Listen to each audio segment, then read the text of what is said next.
نن می درله د یا ذل جلال والاکرام داسې مبارک وظیفه راوړې ده سامعین محترم چې د سترګو لیدلی شوې معجزه ده چې دې وظیفې د خلکو زندګۍ بدلې کړې دي. ډېره مجربه او خاص الخاص وظیفه ده د صوفیه کرامو.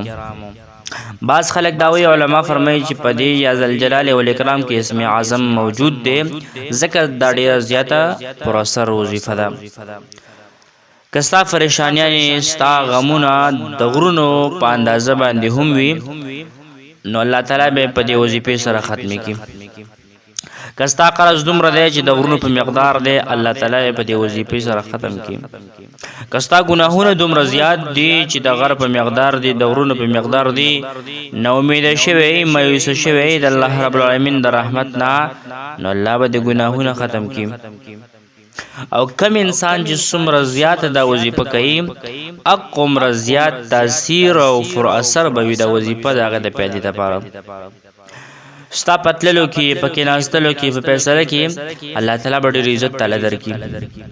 ستا عزت به دومره سیوا شي که کم انسان دا وظیفه په دې طریقه باندې کوي په کور کې به د عزت سیوی په کلي کې به د عزت سیوی په خاندان کې به هم د ډېر غټ مقام او مرتبه او ان تر دې چې سسرال خرګنې کې به د هم الله تعالی تا د رعب دبدبې والا پیدا کړي او تعالی به الله رب العالمین دومره عزت درکړي چې هر سړی به ګوته په خولې تا ته.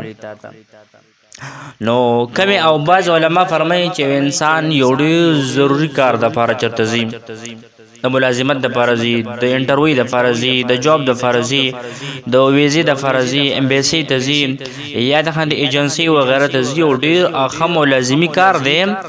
نو علما کابرین فرمایي چې 1000 مرتبه دا وظیفه وکړه 1000 مرتبه او د هغې نه پس خپل کار پسې اوس روان شم الله تعالی به ستا دا کار بالکل صحیح او سالم کی او تعالی به کې بری درکړي.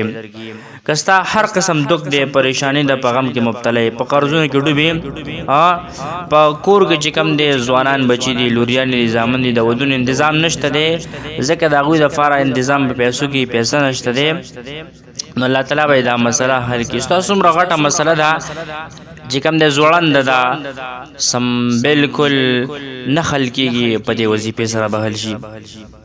نو وظیفه دا ده چې د هر مونځ نه پس بس سل فیرې ته سوې یا ذل جلال والاکرام یا ذل جلال والاکرام یا ذل جلال والاکرام په دې کې اسم اعظم موجود دی.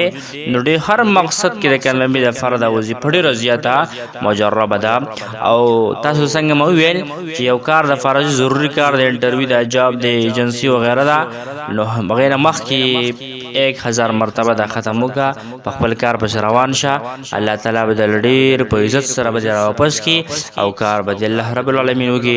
څومره زموږ ملګري دي اورېدونکي دي نوي دي او چینل ته نوي دي نو هغوی په خدمت کې عاجزانه سوال دی درخواست دی چې زموږ دا چینل در سره سبسکرایب کړئ د اسلامي وظایفو دپاره. الله هم خوشحاله او آباد ساته. جزاکم الله خیرا.